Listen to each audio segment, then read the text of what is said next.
Hello guys, welcome back our channel. അപ്പോൾ നമ്മൾ ഇന്ന് വന്നേക്കുന്ന വീഡിയോ എന്ന് വെച്ച് കഴിഞ്ഞാൽ ഓൾട്ടോയ്ക്കകത്ത് പവർ സ്റ്റിയറിംഗ് സെറ്റ് ചെയ്യാൻ പോകണം. ഇത് കാണുമ്പോൾ തന്നെ വിചാരിക്കും ഇതിന് മുന്നേ ഒരു പവർ സ്റ്റിയറിംഗ് സെറ്റ് ചെയ്ത വീഡിയോ ഇട്ടിട്ടുണ്ടല്ലോ. അതും ഇതും തമ്മിൽ കുറച്ച് വ്യത്യാസങ്ങളും കാര്യങ്ങളും ഉണ്ട്. അതിൻ്റെ പേരിലാണ് നമ്മൾ ഈ ഒരു വീഡിയോ ചെയ്യുന്നത്. ഞാൻ ഈ ഒരു വീഡിയോ ചെയ്തതിന് ശേഷം എനിക്ക് ഒരുപാട് മെസ്സേജ് വന്നു, ബ്രോ വണ്ടി ഇത് കൊണ്ട് തരാൻ, വർക്ക് ചെയ്ത് തരാം. ഒന്നാമത്തെ കാര്യം എന്ന് വെച്ച് കഴിഞ്ഞാൽ എനിക്കൊരു ജോലി ഉള്ളതിൻ്റെ പേരിൽ സമയം കിട്ടത്തില്ല. അപ്പോൾ ഞാൻ ഇപ്പോൾ ഈ ഒരു വണ്ടി കൊണ്ട് തന്ന കസ്റ്റമറിൻ്റെ അടുത്ത് തന്നെ, ഇദ്ദേഹം കൊല്ലത്തു നിന്നാണ് വണ്ടി കൊണ്ട് തന്നത്. ആ കസ്റ്റമറിൻ്റെ അടുത്ത് തന്നെ ഞാൻ പറഞ്ഞു, വണ്ടി കൊണ്ടുവന്നിട്ടിട്ട് പോകേണ്ടി വരും, കൂടിപ്പോയാൽ ഒരു ദിവസം അല്ലെങ്കിൽ 2 ദിവസം, അതിനുള്ളിൽ ഞാൻ ചെയ്തിട്ട് ഞാൻ വിളിക്കാൻ, കോൺടാക്ട് ചെയ്യാം. അങ്ങനെ അവർ പറഞ്ഞ് എഗ്രി ചെയ്തതിൻ്റെ പേരിൽ മാത്രമാണ് ഞാൻ വണ്ടി എടുത്തത്. കാര്യം എൻ്റെ അഹങ്കാരം കൊണ്ട് പറയല്ല, ജോലി സംബന്ധമായ കുറച്ച് ഇഷ്യൂസും കാര്യങ്ങളൊക്കെ ഇങ്ങനെ നിൽക്കുന്നതുകൊണ്ട് നമുക്ക് ടൈമില്ല, അതുകൊണ്ടാണ്. അപ്പോൾ ഈ ഒരു ടൈം കിട്ടിയതിൻ്റെ പേരിലാണ് നമ്മൾ ഈ ഒരു വണ്ടി എടുത്തത്. അപ്പോൾ ഈ ഒരു വണ്ടി വരുമ്പോഴെന്ന് വെച്ച് കഴിഞ്ഞാൽ 2010 മോഡൽ വണ്ടിയാണ്. ഈ ഒരു വണ്ടിക്കകത്ത് നമ്മൾ ഇത് സെറ്റ് ചെയ്യാൻ നേരത്തെന്ന് വെച്ച് കഴിഞ്ഞാൽ RPMൻ്റെ ലൈൻ വരുന്നില്ല ഈ ഒരു വണ്ടിക്കകത്ത്. അപ്പോൾ നമുക്ക് ഇഗ്നിഷൻ കോയിലിൻ്റെ നെഗറ്റീവ് കൊടുക്കാമെന്ന് വെച്ച് കഴിഞ്ഞാൽ ഈ പവർ സ്റ്റിയറിംഗ് സെറ്റ് ചെയ്ത് കഴിഞ്ഞാൽ എത്ര ദിവസം നിൽക്കുമെന്ന് പോലും പറയാൻ പറ്റത്തില്ല. കാര്യം എന്ന് പറഞ്ഞാൽ ഇഗ്നിഷൻ കോയിലിൻ്റെ നെഗറ്റീവ് എടുക്കുമ്പോൾ ഈ RPM സെൻസിംഗ് എന്ന് പറഞ്ഞാൽ ഭയങ്കര വേരിയേഷൻ ആയിട്ട് കാണിക്കുന്നത്. ഞാനൊരു മുന്നേ ഒരു വീഡിയോ ചെയ്തിട്ടുണ്ടായിരുന്നു, RPM നമ്മളെ വണ്ടിക്കകത്ത് സെറ്റ് ചെയ്യുന്നത്, RPM മീറ്റർ സെറ്റ് ചെയ്യുന്നത്. ആ ഒരു വീഡിയോക്കകത്ത് ഞാൻ കാണിച്ചിട്ടുണ്ട് ഇഗ്നിഷൻ കോയിലിൻ്റെ നെഗറ്റീവിന് ലൈൻ എടുത്ത് കൊടുത്തു കഴിഞ്ഞാൽ ഉള്ള അവസ്ഥ. നിങ്ങൾ ആ ഒരു വീഡിയോ കണ്ടു കഴിഞ്ഞാൽ നിങ്ങൾക്ക് അത് മനസ്സിലാവും. അപ്പോൾ ഈ ഒരു മെത്തേഡ് തന്നെയാണ്. ഇപ്പോൾ ഈ ആദ്യമേ തന്നെ പറയട്ടെ, പവർ സ്റ്റിയറിംഗ് സെയിം തന്നെയാണ് വരുന്നത് ഓൾട്ടോ 800. അങ്ങനെ കുറച്ച് ഡൗട്ട്സും കാര്യങ്ങളും എല്ലാവർക്കും ഉണ്ട്. ഈ ഓൾട്ടോ 800നും ഈ സെയിം എന്ന് വെച്ച് കഴിഞ്ഞാൽ അതിനകത്തും RPMൻ്റെ ലൈൻ വരുന്നില്ല. നമ്മുടെ വണ്ടി എന്ന് വെച്ച് കഴിഞ്ഞാൽ 2006 മോഡലിനകത്ത് എന്ന് വെച്ച് കഴിഞ്ഞാൽ ഓൾട്ടോ 1.1 ഇറങ്ങിയതിൻ്റെ പേരിലായിരിക്കാം നമുക്ക് ആ ഒരു ലൈൻ ഇതിനകത്ത് വണ്ടിക്കകത്ത് കിട്ടിയത്. പിന്നെ ഇത് അനുസരിച്ച് വണ്ടിയുടെ റേറ്റും കാര്യങ്ങളും മാറ്റിയപ്പോൾ 3 സിലിണ്ടർ ആക്കി ഇറക്കിയത് ഇടയ്ക്ക്. പിന്നുള്ളതെന്ന് വെച്ച് കഴിഞ്ഞാൽ കാർബറേറ്റർ ഉള്ള ഒരു വണ്ടിയാണെങ്കിൽ, ഒരു മാരുതിയുടെ 800 കാർബറേറ്റർ വണ്ടിയാണെന്നുണ്ടെങ്കിലും അതിനകത്ത് ഈ സെയിം മെത്തേഡ് തന്നെ ചെയ്യാം. പിന്നെ ഈ ഒരു വീഡിയോ കണ്ടിട്ട് നിങ്ങൾക്കിപ്പോൾ ഒരു വണ്ടിക്കകത്ത് ഈ പവർ സ്റ്റിയറിംഗ് സെറ്റ് ചെയ്യണമെന്നുണ്ടെങ്കിൽ തൃശ്ശൂർ നമുക്ക് ഈ ഒരു സാധനം അയച്ചു തന്നത്, അവിടെ വേണമെങ്കിൽ നിങ്ങൾക്ക് അവിടെ തന്നെ പോയി ചെയ്യാം. ഞാൻ അവരുടെ കോൺടാക്ട് നമ്പർ നമുക്കിത് കൊടുത്തേക്കാം. ഇതെന്ന് വെച്ച് കഴിഞ്ഞാൽ നമ്മൾ ആ തൃശ്ശൂരിൽ നിന്ന് തന്നെ അവരുടെ കയ്യിൽ നിന്ന് സാധനം വാങ്ങിച്ചിട്ട് നമുക്കിവിടെ പരിചയമുള്ള, ഇപ്പം ഇതേ കൂട്ടിപ്പോൾ നമുക്ക് ഈ ഒരു വണ്ടി വന്നില്ല, അതുപോലെ തന്നെ നമ്മളങ്ങ് സെറ്റ് ചെയ്ത് കൊടുക്കുകയാണ്. അല്ലാതെ നമ്മൾ ഇതിൻ്റെ ഡീലറോ കാര്യങ്ങളൊന്നും അല്ല. നമുക്ക് കസ്റ്റമർ ഇപ്പോൾ നമ്മളെ കോൺടാക്ട് ചെയ്യുന്നു, ഇത് സാധനം സെറ്റ് ചെയ്ത് തരുമോ എന്ന് ചോദിച്ചുകൊണ്ട് കോൺടാക്ട് ചെയ്യുന്നു. അവരുടെ കയ്യിൽ നിന്ന് പേയ്മെൻറ്റ് വാങ്ങിക്കുക, സാധനം ഓർഡർ ചെയ്യുക, വരിക, അന്നേരം സെറ്റ് ചെയ്ത് കൊടുക്കുക. ഞാൻ പറഞ്ഞില്ലേ, ഈ ടൈമിൻ്റെ ഒരു 2 ദിവസത്തെ ക്യാപ്പിനുള്ളിൽ തന്നെ നമ്മൾ സെറ്റ് ചെയ്ത് കൊടുക്കും. അപ്പോൾ ഈ ഒരു വണ്ടിക്കകത്തെന്ന് വെച്ച് കഴിഞ്ഞാൽ നമുക്ക് RPMൻ്റെ ലൈൻ ഇല്ലാത്തതിൻ്റെ പേരിൽ ഇതിനകത്തൊരു ഫേക്ക് പൾസ് സെറ്റ് ചെയ്യണം. അപ്പോൾ ഈ ഒരു ഫേക്ക് പൾസാണ് ഈ ഒരു കാണുന്ന ഒരു മൊഡ്യൂൾ. ഇതിനകത്തെന്ന് വെച്ച് കഴിഞ്ഞാൽ ഇത്ര കിലോമീറ്റർ ഓടുമ്പോൾ RPM കട്ടാവുന്നതും, പിന്നെ അതുപോലെ തന്നെ ആ ഒരു പൾസ് ഉണ്ടെങ്കിൽ നമുക്ക് ഈ പവർ സ്റ്റിയറിംഗ് വർക്കാവത്തുള്ളൂ. ഇതില്ലെന്നുണ്ടെങ്കിൽ പവർ സ്റ്റിയറിംഗ് സ്റ്റോക്ക് നമ്മുടെ മുമ്പത്തെ എങ്ങനെ പവർ സ്റ്റിയറിംഗ് ഇല്ലാത്ത എങ്ങനെ അതേ ഫീൽ തന്നെ, കുറച്ചുകൂടി ടൈറ്റ് ആയിരിക്കും. അപ്പോൾ ഈ ഒരു ഫേക്ക് പൾസ് നമ്മൾ ഇതിനകത്ത് സെറ്റ് ചെയ്തിട്ടുണ്ട്. ഇതെല്ലാം സെറ്റ് ചെയ്തിട്ട് നമുക്ക് അവർ അയച്ചു തരുന്നതാണ്. അപ്പോൾ നമുക്ക് വേണമെന്നുണ്ടെങ്കിൽ ഈ മൊഡ്യൂൾ മാത്രമായിട്ട് വാങ്ങിച്ച് വേണമെന്നുണ്ടെങ്കിൽ സെറ്റ് ചെയ്യാം. അപ്പോൾ നിങ്ങളുടെ വണ്ടിക്കകത്തെന്ന് വെച്ച് കഴിഞ്ഞാൽ ഇഗ്നിഷൻ കോയിലിന് അത് ലൈൻ കൊടുത്തിട്ട് നിങ്ങളുടെ മൊഡ്യൂളിൽ അടിച്ചടിച്ച് പോകുന്ന ഇങ്ങനെ ആൾക്കാരുണ്ടല്ലോ. അപ്പോൾ അവർക്ക് വേണമെന്നുണ്ടെങ്കിൽ ഈ ഒരു മൊഡ്യൂൾ മാത്രമായിട്ട് അവരുടെ കയ്യിൽ നിന്ന് വാങ്ങാം. അതിൻ്റെ വിലയും കാര്യങ്ങളും എനിക്ക് കറക്റ്റ് അറിയത്തില്ല. ഞാൻ ഈ ഒരു സെറ്റ് ഫുള്ളോടാണ് വാങ്ങിയേക്കുന്നത്. അപ്പോൾ ഇത് ഏകദേശം നമ്മുടെ കയ്യിൽ കിട്ടിയത് ഏകദേശം 9,000 രൂപയ്ക്ക് അടുത്തായിട്ടുണ്ട്, ഈ ഒരു മൊഡ്യൂളും ഇതെല്ലാം ഉൾപ്പെടെ. അപ്പോൾ നമുക്ക് അയച്ചു തന്നത്. അപ്പോൾ നമുക്ക് നേരെ പറഞ്ഞ് ഒരുപാട് ഇതാക്കുന്നില്ല, നേരെ നമുക്ക് വീഡിയോയിലേക്ക് പോവാം. വലിയ കാര്യങ്ങളൊന്നുമില്ല. എന്ന് വെച്ച് കഴിഞ്ഞാൽ നമ്മൾ ആ ഒരു അഴിച്ചതും പിന്നെ ഈ ഒരു ലൈൻ കൊടുക്കേണ്ട കാര്യങ്ങളും ഒക്കെയാണ് പറയുന്നത്. അപ്പോൾ നമ്മുടെ മുന്നത്തെ വീഡിയോ കണ്ട ആൾക്കാർ ഇത് കാണണമെന്ന് ഞാൻ ഒരിക്കലും റെക്കമെൻഡ് ചെയ്യുന്നില്ല. നിങ്ങളുടെ ഒരു വണ്ടി ഈ ഒരു മോഡലാണ്, അല്ലെങ്കിൽ നിങ്ങളുടെ ഒരു ഓൾട്ടോ 800 ആണ്, അല്ലെങ്കിൽ ഒരു 800 ആണ്, അങ്ങനെയുള്ള വണ്ടിയാണെന്നുണ്ടെങ്കിൽ നിങ്ങൾക്ക് അതിൻ്റെ ഈ ഒരു വീഡിയോ എന്തായാലും ഉപകാരപ്പെടുന്നതാണ്. ഇതിനകത്ത് സെറ്റ് ചെയ്യുന്നത് നമ്മുടെ മുമ്പത്തെ വണ്ടിക്കകത്ത് RPMൻ്റെ ലൈൻ ഉള്ളതിൻ്റെ പേരിൽ നമ്മൾ കൊടുത്ത കാര്യങ്ങളെല്ലാം കറക്റ്റ് ഡീറ്റെയിൽ ആയിട്ട് പറഞ്ഞു. അപ്പോൾ നേരെ നമുക്ക് വീഡിയോയിലേക്ക് പോകാം. പിന്നുള്ള കാര്യം എന്ന് വെച്ച് കഴിഞ്ഞാൽ ഈ ഒരു വണ്ടി കണ്ടു കഴിഞ്ഞിട്ട് 2010 പറയത്തില്ല, നമുക്കൊരു 2006 2007 ആ ഒരു ഫീല് തോന്നുള്ളൂ.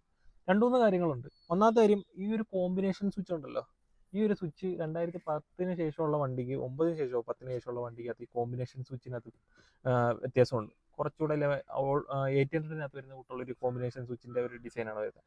പിന്നെ മെയിൻ ഹൈലൈറ്റ് ആയിട്ട് ഇരിക്കുന്ന ഇതിൻ്റെ മീറ്റർ കൺസോൾ നോക്കിയേ, 2006 വണ്ടിക്കകത്ത് വരുന്ന അതേ മീറ്റർ കൺസോളാണ്. എൻ്റെ വണ്ടിക്കകത്തുള്ള സെയിം മീറ്റർ കൺസോൾ തന്നെയാണ് ഈ ഒരു വണ്ടിക്കകത്ത് വരുന്നത്.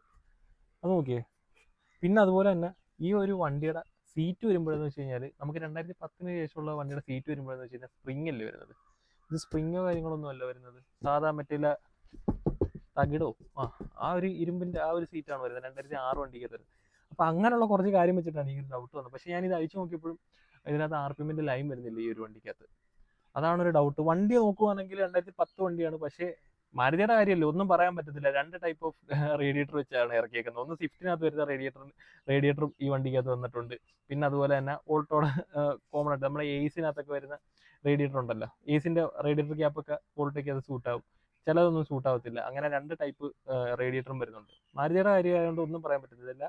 പലതും പല രീതിയിലാണ് അവർ ചെയ്തിറക്കിയേക്കുന്നത്. ഇത് 2010 വണ്ടിയാണ്. വേണമെങ്കിൽ സംശയമാണെന്നുണ്ടെങ്കിൽ നമുക്ക് ആ ഒരു മിററിനകത്ത് അതിനകത്ത് വേണമെങ്കിൽ നോക്കാം. 2010 കിടക്കുന്നത്. അപ്പം നേരെ നമ്മൾ പറഞ്ഞ് ഡിലേ ആക്കുന്നില്ല. ഈ ഒരു പാനിൽ ഇത്ര ഇളക്കാം. ബാക്കി പരിപാടി നമുക്ക് തുടങ്ങാം, ഇളക്കിയെടുക്കാം.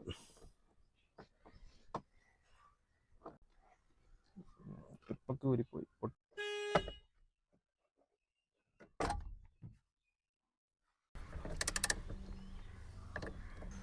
നമ്മൾ ഈ ഒരു പോർഷൻ ഇത്ര ആഴ്ച ഇളക്കിയിട്ടുണ്ട്.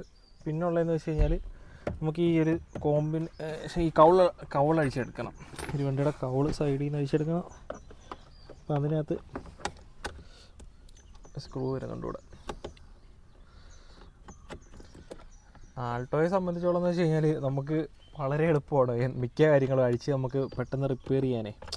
മറ്റുള്ള വണ്ടിയെ കുറിച്ചിട്ട് എനിക്ക് കുറച്ചുകൂടെ കംഫർട്ട്. കാര്യം എന്ന് പറഞ്ഞാൽ നമ്മുടെ ഓൾട്ടോ ഉള്ളതുകൊണ്ടായിരിക്കാം എന്തെങ്കിലും കാര്യങ്ങളൊക്കെ ഉണ്ടെങ്കിൽ പെട്ടെന്ന് അഴിച്ച് ഇതെല്ലാം പഠിച്ച് ഇങ്ങനെ തന്നെ ഓരോന്ന് അഴിച്ചടിച്ചാണ് പഠിക്കുന്നത് മിക്ക ആൾക്കാരും അതൊക്കെ തന്നെ. പിന്നെന്ന് വെച്ച് കഴിഞ്ഞാൽ എൻ്റെ സ്റ്റീം ഒരെണ്ണം ഉണ്ടായിരുന്നു. അപ്പോൾ സ്റ്റീമിനകത്തെന്ന് വെച്ച് കഴിഞ്ഞാൽ തൊടാൻ പറ്റത്തില്ല, അപ്പോഴേ പൊട്ടും, മിക്ക പാനലും പൊട്ടും. ഇതെന്ന് പറയുമ്പോൾ മറ്റേ ഫൈബർ ടൈപ്പ് അല്ലേ വരുന്നത്. സ്റ്റീമിൻ്റെ അകത്ത് പറയുമ്പോൾ പ്ലാസ്റ്റിക്കാണ്, പ്യുവർ പ്ലാസ്റ്റിക്കാണ് വരുന്നത്. അപ്പോൾ നമുക്ക് എന്തെങ്കിലും ഒരു കാര്യം ഉണ്ടെന്നുണ്ടെങ്കിലോ അതിനകത്തൊന്ന് അഴിക്കണമെന്നുണ്ടെങ്കിൽ തന്നെ കുറച്ച് പേടിയാണ്. കാര്യം എന്ന് വെച്ച് കഴിഞ്ഞാൽ തൊട്ട് കഴിഞ്ഞാൽ ആ പാനൽ എപ്പോഴേ പൊട്ടും. അതാണ് പ്രശ്നം വരുന്നത്. ഇത് കണ്ടില്ലേ, വളരെ സിമ്പിളായിട്ട് നമുക്ക് അതിനകത്തുനിന്ന് ഊരിയെടുക്കാം. അങ്ങനെ കുറച്ച് അഡ്വാൻറ്റേജ് ഓൾട്ടോയെ സംബന്ധിച്ച് എനിക്ക് തോന്നിയിട്ട് കുറച്ച് അഡ്വാൻറ്റേജ് അതിനകത്ത് നമുക്കുണ്ട്. പിന്നെ ഉള്ളതെന്ന് വെച്ച് കഴിഞ്ഞാൽ നമുക്ക് കണ്ട ഇവിടെ ഒരെണ്ണം വരുന്നുണ്ട്, ഇത് അഴിച്ചു മാറ്റണം. അതുപോലെ തന്നെ ഇതിൻ്റെ താഴെ ഒരു സ്ക്രൂ വരുന്നുണ്ട്.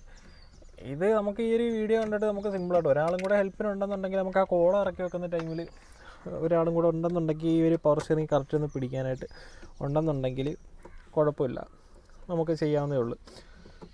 മറ്റേന്ന് വെച്ച് കഴിഞ്ഞാൽ നമുക്ക് ഒറ്റയ്ക്ക് വേണമെങ്കിൽ ചെയ്തെടുക്കാം. പക്ഷേ അതുപോലെ ഇച്ചിരി അറിയാവുന്ന ഒരാളാണെന്നുണ്ടെങ്കിൽ കുഴപ്പമില്ല, ഒറ്റയ്ക്ക് ചെയ്തെടുക്കാം.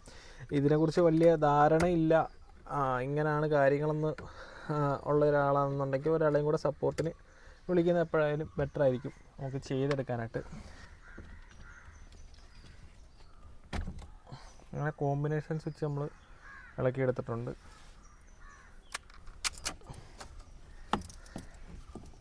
ലൈന് കാര്യങ്ങൾ ഇതെല്ലാം അഴിച്ചു മാറ്റേണ്ടതാണ്. ഇതിനകത്തുനിന്ന് സോക്കറ്റ്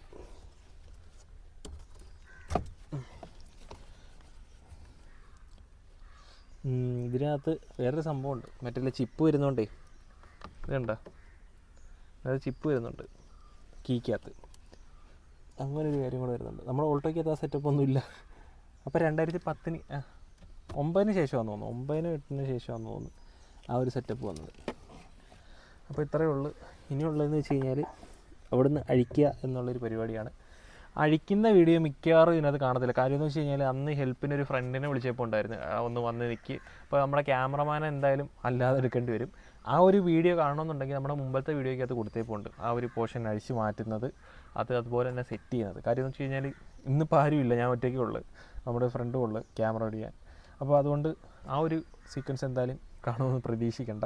ഇതെന്തായാലും നമ്മൾ ഇതങ്ങ് റിമൂവ് ചെയ്യട്ടെ. ഇതെന്തായാലും ഇളക്കുന്ന എല്ലാം ഡീറ്റെയിൽഡായിട്ട് നമ്മൾ ആ ഒരു വീഡിയോയ്ക്കകത്ത് കൊടുത്തേപ്പോണ്ട്. അപ്പോൾ ഇതെന്തായാലും ആയിരിക്കട്ടെ. മറ്റേതിനകത്തെന്ന് വെച്ച് കഴിഞ്ഞാലേ നമുക്കൊരു പഞ്ചിങ്ങിന് ലോക്ക് വരുന്നുണ്ടായിരുന്നു. ഇതിനകത്ത് ആ സംഭവം ഇല്ല. ഇത് അഴിച്ചെടുക്കുക എന്ന് പറഞ്ഞു കഴിഞ്ഞാൽ കുറച്ച് മെനക്കെട്ട പരിപാടിയാണ്. നോക്കാം ഇതെങ്ങനെയെങ്കിലും അഴിക്കാൻ പറ്റുമെന്നേ. ജസ്റ്റ് ഒരു ത്രെഡ് എന്തെങ്കിലും ഒന്ന് കിട്ടിക്കഴിഞ്ഞാൽ നോക്കട്ടെ. കുഴപ്പമില്ല കേട്ടോ, അഴിഞ്ഞു വരുന്നുണ്ട്.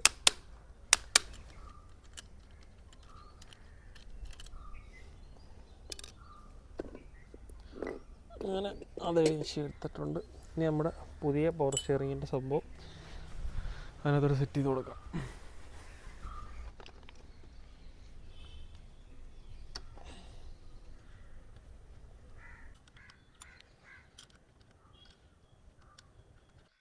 അപ്പോൾ ഇതിനകത്തെന്ന് വെച്ച് കഴിഞ്ഞാൽ ഈ വൈറ്റിനകത്ത് ഒരു തിക്കായിട്ടുള്ള ഒരു ഗ്രീൻ ലൈനും പോകുന്നുണ്ട്. ഇതിനകത്ത് പോകുന്നുണ്ട്. അതുപോലെ തന്നെ ഇതിനകത്ത് ഈ വൈറ്റിനകത്ത് ചെറിയൊരു ലൈനും പോകുന്നുണ്ട്. അപ്പോൾ ഇതിൽ ഏതെങ്കിലും ഒരു ലൈൻ കൊടുത്തിരുന്നാൽ മതി. നമുക്ക് ബാറ്ററിയുടെ ഡയറക്റ്റ് ബാറ്ററിക്കകത്ത് നിന്ന് വരുന്ന ലൈനാണ്. ഈ രണ്ട് വയറും കൂടെ പൊളിച്ച് നോക്കുകയാണെങ്കിൽ ഒരു ലൈനിലോട്ട് തന്നെ ഒരു ലൈനിൽ നിന്നാണ് വരുന്നത് ഇത് രണ്ടുമായിട്ട്. അപ്പം നമ്മൾ അങ്ങനെ ഉണ്ടെന്നുണ്ടെങ്കിൽ ഇപ്പം നമുക്ക് കണ്ട ഇത് കണ്ടില്ലേ, ഈ ഒരു സെറ്റോടെ നമുക്ക് വന്നേക്കുന്നത്. അപ്പോൾ ഈ ഒരു സെറ്റോടെ വരുമ്പോൾ നമുക്ക് വലിയ ജോലി വരുന്നില്ല. ഇത് ഈ ഫ്യൂസിനകത്തുനിന്ന് വന്നേക്കുന്നത് നമ്മൾ ദാണ്ട ഇതിനകത്തോട്ട് കൊടുക്കണം. ദാണ്ട ഈ ഒരു ലൈനകത്തോട്ട് കൊടുക്കണം. പിന്നുള്ളതെന്ന് വെച്ച് കഴിഞ്ഞാൽ ഇതിനകത്തുനിന്ന് ഒരു റെഡ് വയർ വന്നേക്കുന്നില്ലേ, ഈ ഒരു റെഡ് വയർ, ഇത് തിക്നെസ് ഉണ്ട്, അത് നമ്മുടെ കൈ കിട്ടുമ്പോൾ നമുക്ക് മനസ്സിലാവും ഇത് തിക്കുള്ള, ഇത് 8 mm വയർ, ഇത് വരുമ്പോൾ 4 mm 5 mm വരുന്നുള്ളൂ, DC വയർ. അപ്പോൾ ഈ സാധനം എന്ന് വെച്ച് കഴിഞ്ഞാൽ നമ്മൾ കൊടുക്കേണ്ടതെന്ന് വെച്ച് കഴിഞ്ഞാൽ ഇതിനകത്ത് കണ്ട് ഈ യെല്ലോ ഉണ്ടോ, ഈ തിക്കായിട്ടുള്ള യെല്ലോയ്ക്കകത്ത് ബ്ലാക്ക് ലൈൻ, ഇതാണ് സെക്കൻഡ് ഇഗ്നീഷൻ്റെ ലൈൻ. അപ്പോൾ ഈ ചെറിയ റെഡ് വയർ ഇതിനകത്തോട്ട് കൊടുക്കുക. പിന്നെ ഉള്ളതെന്ന് വെച്ച് കഴിഞ്ഞാൽ ഗ്രൗണ്ടിൽ കൊടുക്കുക. പിന്നെ ഈ വരുന്നതെന്ന് വെച്ച് കഴിഞ്ഞാൽ നമ്മുടെ മൊഡ്യൂളിൻ്റെ ഈ സോക്കറ്റിനകത്തോട്ട് കൊടുത്താൽ മതി. അപ്പോൾ ഇത്രയും കാര്യം ഇതിനകത്ത് വരുന്നുള്ളൂ. അപ്പോൾ നമുക്ക് നേരെ ഇതൊന്ന് സെറ്റ് ചെയ്തെടുക്കട്ടെ. ഇത് ഫുള്ളൊന്ന് ഇൻസ്റ്റലേഷനും കണക്ഷനും കാര്യങ്ങളൊക്കെ കൊടുക്കട്ടെ. അപ്പോൾ നമ്മൾ ലൈനും കാര്യങ്ങളും എല്ലാം കൊടുത്തിട്ടുണ്ട്. അപ്പോൾ ഒന്നുകൂടെ പറഞ്ഞു തരാം. ഇതെന്ന് വെച്ച് കഴിഞ്ഞാൽ ഇതിനകത്ത് 30 ആംപിയറിൻ്റെ ഫ്യൂസ് വരുന്നുണ്ട്. ആ ഫ്യൂസ് നമുക്ക് അവർ അയച്ചു തരുന്നതാണ്. ഇതെല്ലാം സെറ്റോടെ നമ്മൾ പറഞ്ഞില്ലേ, ആ ഒരു പൾസിൻ്റെ ഇതാണ് പൾസിൻ്റെ യൂണിറ്റ് വരുന്നത്. ആ ഒരു പൾസിൻ്റെ യൂണിറ്റിനകത്തുനിന്ന് അവർ കണക്ഷൻ കൊടുത്തിട്ട് നമുക്ക് ആ ഒരു പോസിറ്റീവ് കണക്ഷൻ എന്ന് പറഞ്ഞാൽ ഡയറക്റ്റ് ബാറ്ററിയിൽ നിന്ന് വരുന്ന ലൈൻ ഞാൻ മുമ്പേ കാണിച്ചില്ലേ, അതുകൊണ്ട് ഈ ഒരു ലൈനകത്തോട്ട് ഇതിനകത്തോട്ട് കൊടുത്തേക്കുവാണ് നമ്മൾ. ഇതിൽ വേണമെങ്കിൽ കൊടുക്കാം, അല്ലെന്നുണ്ടെങ്കിൽ അതുകൊണ്ട് ഈ കാണുന്ന ലൈനിൽ ഇതിൽ ഏതെങ്കിലും ഒരു ലൈൻ വേണമെങ്കിൽ കൊടുക്കാം. രണ്ടും ഒരിടത്തുനിന്ന് ഒരു ലൈനിൽ നിന്ന് തന്നെ വരുന്നതാണ് 2 വയറായിട്ട്. പിന്നുള്ളതെന്ന് വെച്ച് കഴിഞ്ഞാൽ ഈ യെല്ലോയ്ക്കകത്ത് ബ്ലാക്ക് ലൈൻ പോയേക്കുന്ന തിക്കായിട്ടുള്ള വയറാണ് സെക്കൻഡ് ഇഗ്നീഷൻ. അത് ഞാൻ പറഞ്ഞില്ലേ, ചെക്ക് ചെയ്ത് നോക്കണം എന്നുണ്ടെങ്കിൽ നമുക്ക് ഇതുപോലൊരു ലൈറ്റ് എടുക്കുക, എന്നിട്ട് ഇതിനകത്ത് വെച്ചിട്ട് നമുക്ക് ഗ്രൗണ്ടിൽ കൊടുത്തിട്ട് ഈ കീ തിരിച്ച് വെക്കുമ്പോൾ നമുക്കറിയാൻ പറ്റും ഇത് ലൈറ്റ് കത്തും. അപ്പോൾ അന്നേരം നമുക്ക് മനസ്സിലാക്കാൻ പറ്റും സെക്കൻഡ് ഇഗ്നീഷൻ ആണെന്നുള്ളത്. പിന്നെ വരുന്നതെന്ന് വെച്ച് കഴിഞ്ഞാൽ ഇതിനകത്ത് ഗ്രൗണ്ടാണ് വരുന്നത്. ഇത്രയും കാര്യങ്ങളുള്ളൂ. നമ്മുടെ നമ്മൾ മുമ്പേ ഓൾട്ടോയ്ക്കകത്ത് ചെയ്തതിൻ്റെ തൊട്ട് ഒരുപാട് ലൈനും കാര്യങ്ങളും മൊഡ്യൂളിനകത്തുനിന്ന് ലൈനും കാര്യങ്ങളൊന്നും എടുക്കേണ്ട ആവശ്യമൊന്നും വരുന്നില്ല. കാര്യം എന്ന് പറഞ്ഞു കഴിഞ്ഞാൽ ഇതെല്ലാം അവർ സെറ്റ് ചെയ്തിട്ട് നമുക്ക് ഈ ഒരു യൂണിറ്റായിട്ട് ഉൾപ്പെടെ നമുക്ക് ഈ പവർ ഷെയറിങ്ങിൻ്റെ കൂടെ അവർ തരുന്നതാണ്.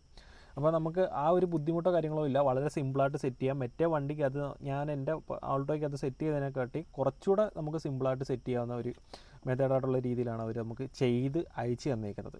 അപ്പോൾ ഇത്രയേ ഉള്ളൂ നമ്മുടെ ഈ ഒരു പവർ സ്റ്റിയറിങ്ങിൻ്റെ ഈ ഒരു കണക്ഷനും കാര്യങ്ങളൊക്കെ കൊടുക്കേണ്ടത്. അപ്പോൾ നമുക്ക് ഇത് സെറ്റ് ചെയ്തിട്ട് പവർ സ്റ്റിയറിങ്ങിൻ്റെ വർക്കിംഗ് എങ്ങനെയാണെന്ന് നമുക്ക് കാണാം. അപ്പോൾ നമ്മുടെ പവർ സ്റ്റിയറിങ്ങിൻ്റെ വർക്ക് കാര്യങ്ങളെല്ലാം കഴിഞ്ഞിട്ടുണ്ട്. അപ്പോൾ നമുക്ക് ജസ്റ്റ് ഒന്ന് സ്റ്റാർട്ട് ചെയ്ത് ആ ഒരു പവർ സ്റ്റിയറിങ്ങിൻ്റെ വർക്ക് കാണിച്ചു തരാം.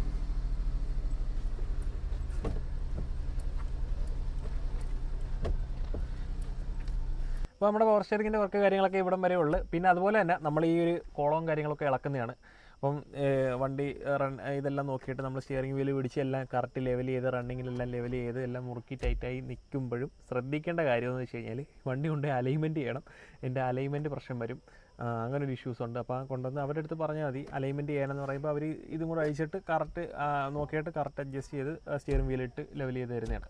അപ്പോൾ അങ്ങനെ ഒരു കാര്യം കൂടെ എന്തായാലും ശ്രദ്ധിക്കണം. അപ്പോൾ നമ്മുടെ ഒരു വീഡിയോ ഇവിടെ അവസാനിക്കുകയാണ്. ഏകദേശം സന്ധ്യയായി, വർക്കും കാര്യങ്ങളും എല്ലാം കഴിഞ്ഞപ്പോഴത്തേക്ക്.